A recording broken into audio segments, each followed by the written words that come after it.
चंद सांसें या नबी तशरीफ ले आओ कि रस्ता तक रही है आपका बीमार की चौखट।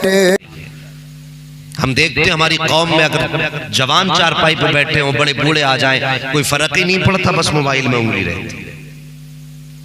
बाप भी अगर आवाज दे रहा है बेटे पानी ला दे, कि बस अभी 2 मिनट रुक जाइए, वो 2 मिनट में 10 मिनट खींच देता।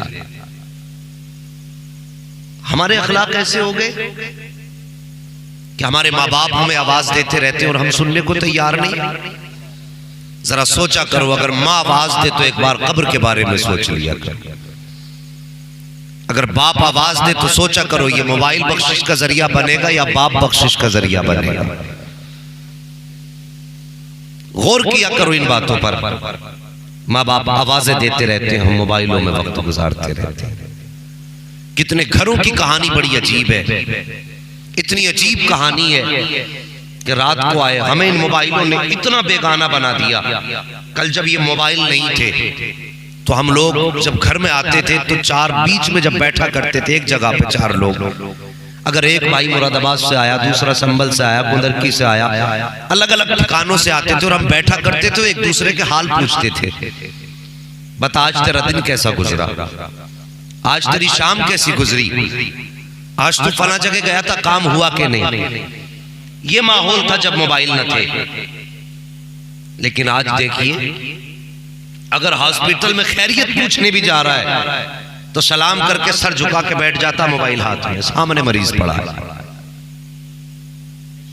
सामने मरीज पड़ा है और सामने लेटे हुए बीमार से पूछने तक की फुर्सत नहीं, पता तुझ पे क्या गुजर रही है। हम तो मोबाइल भी लगे हैं। बूढ़े माँ बाप, बेटा घर से बाहर गया, परदेश गया या घर से बाहर गया सुबह से, माँ बाप को जवानों कुछ नहीं चाहिए, सिर्फ औलाद का प्यार चाहिए। ये बात ज़हन नशीन कर ले। माँ बाप को सिर्फ औलाद का प्यार चाहिए। वो नादान है जो ये कहते हैं हमारी दौलत के भूखे हैं। और खुदा की कसम अगर इन्हें दौलत से प्यार होता ना तो अपनी कमाई से, अपनी औकात से ज्यादा कीमती तुझे कपड़े ना पहनाए होते। अगर इन्हें अपनी दौलत से प्यार होता तो तेरी मर्जी के मुताबिक तुझे खाना ना खिलाया होता। इन्हें औलाद से प्यार है, दौलत से प्यार नहीं है। अगर तजर्बा ना किया हो तो करके देख लेना। कभी परदेश से कमा करके आओ, बुरा मत मानना, जब घर के अंदर दाखिल होगे तो बहन की नजर भी जेब पे होगी, बीवी की नजर सूटकेस पे होगी, लेकिन माँ की नजर औलाद के चेहरे पे होती है। देख के कहती है मेरे लाल खाना खाया कि नहीं खाया, थक गया होगा लेट जा, मैंने तेरे लिए खाना बनाया है।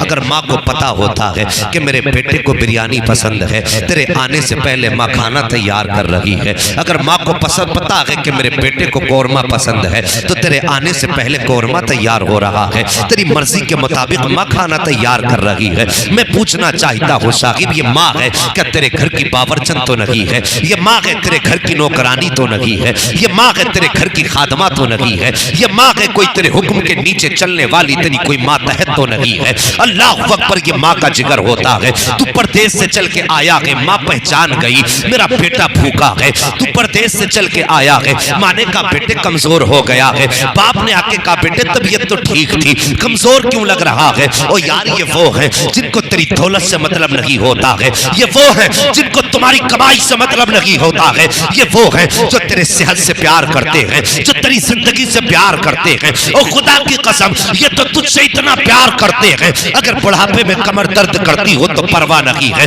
टांगे दर्द करती हो तो परवाह नहीं है। अगर रात की सन्नाटे में आधी रात को माँ की आंख खुल जाती है और हाथ उठाती है तो कभी ये नहीं कहती अल्लाह मुझे ताकत दे दे, कभी ये नहीं कहती मेरे कमर का दर्द खत्म कर दे। जब भी हाथ उठते हैं रो के कहती है परवरदिगार मेरी तो जैसी गुजरती है गुजर जाएगी। ए मेरे मालिक, मेरा बेटा परदेश गया है, मेरे बेटे को सलामत रखना, उसे खैरियत से रखना, उसे बीमारियों से बचा लेना। हाँ जवान, अगर तेरे दस्तरखान पर रिज़्क उतरता है तो खुदा की कसम तेरी मेहनत की वजह से नहीं, बल्कि जो रोजी उतरती है तेरे माँ बाप की दुआओं की वजह से उतरती है। नारे तकबीर, नारे रिसालत, नारे गौसियत, मसलके आला हजरत, फैजाने आला हजरत मुफ्ती हम्माद कादरी साहिब किबला जिंदाबाद जिंदाबाद। सुभान अल्लाह सुभान अल्लाह, माशाअल्लाह। मेहरबानी करो, माँ बाप की इज्जत करो। क्या हर घर की कहानी नहीं है? हमारा नंबर सोशल मीडिया पे है, क्या बताऊं, दिल रोता है। कितने फोन बूढ़े माँ बाप के आते हैं, मौलाना बहुत अच्छा बोलते हो, हमारे बेटे को भी समझा दो। क्या बात है, आज 8 दिन हो गए उसने रोटी को नहीं पूछा, 4 दिन हो गए हमें घर से निकाल दिया है। इस उम्मत को ये दिन भी देखना था। हमारे नबी ने तो कहा था तेरे माँ बाप तेरी दोज़ख भी है, तेरी जन्नत भी है। हमने उस नबी का कलमा पढ़ा जिसने जन्नत हमारी चौखट पे लाके रख दी। और आज हमारे बूढ़े माँ बाप, गर्मियों के दिन है, आप देखेंगे कितने बूढ़े माँ बाप या तो मस्जिद में दोपहर का वक्त गुजारते हैं या तेरे मेरे मकान के छज्जे के आगे बैठ के वक्त गुजारा करते हैं, या किसी घने दरख्त के नीचे जाकर के बैठ जाते हैं। कभी उनसे जाके पूछना चाचा क्यों बैठे हो, कहेंगे बस बेटे ठंडी हवा लग रही थी बैठ गया। नहीं, नादानी से ठंडी हवा नहीं लग रही है। खुदा की कसम हर बाप को औलाद के बीच रहना अच्छा लगता है। और फिर बुढ़ापे की वो उम्र जिसमें तन्हाइयां डसती हो, बुढ़ापे की वो उम्र जिसमें कोई बात करने वाला ना हो, जिसमें दिल चाहता है कोई मुझसे बात करे, कोई मेरा हाल दिल पूछे। इस उम्र में जाके अगर कोई बूढ़ा बाप दरख्त के नीचे बैठ जाए तो याद रखना, फिर ये मत समझना कि ठंडी हवा ने बैठाया है, बल्कि उसके अंदर झांक के देखना। अगर पूछोगे बाबा जरा सच बता क्यों आके बैठा है, क्या तुझे घर के अंदर जगह नहीं दी गई, उसकी आंख में आंसू आ जाएंगे। वो रो के कहेगा बेटे तूने सच कहा है, मेरा भी दिल चाहता था अपने बच्चों के बीच रहूं, लेकिन घर बैठता हूं तो बच्चे बैठने नहीं देते हैं। मेरा अपना बेटा कहता है घर में पड़े रहते हो, कभी बाहर निकल जाया करो। अब मेरी औलाद को मेरा घर में बैठना अच्छा नहीं लगता है। और लोगों जब बूढ़े माँ बाप अपना वक्त दोपहरी का दरख्तों के नीचे गुजारने लगे तो फिर पूछने की जरूरत नहीं है कयामत कब आएगी। समझ लो कयामत दरवाजे तक आ चुकी है। अगर बूढ़े माँ बाप किसी के मकान की दीवार के छाए में बैठ के वक्त गुजारने लगे तो पूछने की जरूरत नहीं है कयामत कितनी देर में आएगी। समझ लो कयामत सर पे आ चुकी है। मेहरबानी करना, अपने माँ बाप को दोपहरी में घर से मत निकलने देना। ओ यार ये तेरा वो बूढ़ा बाप है, जब तू बच्चा था तूने कहा था बाबा मुझे नए कपड़े चाहिए, इसकी औकात न थी तुझे नए कपड़े पहना देता, लेकिन जिस दिन तूने कहा था नए जूते चाहिए उसी दिन अपनी फैक्ट्री में गया था और जाने के बाद कहा था मालिक मुझे कुछ एक्स्ट्रा मजदूरी दे दी जाए। मालिक ने कहा था पैसे कैसे देगा, तब इसने कहा था ओवर टाइम ड्यूटी करूंगा, तेरा कर्जा चुका दूंगा, लेकिन आज मैं खाली हाथ घर नहीं जा सकता। मालिक ने पूछा था क्यों नहीं जाएगा, हर दिन तो जाता रहा है। तो तेरे इसी बाप ने कहा था आज मेरे बेटे ने मुझसे जूतों का सवाल किया है, आज मेरे बेटे ने मुझसे कपड़े का सवाल किया है। अगर खाली हाथ जाऊंगा तो बेटे का सामना कैसे करूंगा, अगर खाली हाथ जाऊंगा तो औलाद का सामना कैसे करूंगा। और जवान तुझे खुदा का वास्ता है अपने बाप को धूप में मत निकलने देना। अगर बूढ़ा बाप धूप में निकले हाथ पकड़ के कहते ना बाबा पूरी जिंदगी मेरे लिए धूप में गुजारी है, अब मैं जवान हो गया हूँ, मैं तुम्हें धूप में नहीं गुजरने दूंगा। और खुदा की कसम खा के कहता हूँ तू यहाँ बाप की ठंड का इंतजाम कर दे, कब्र में मुस्तफा आकर के तेरी ठंड का इंतजाम कर।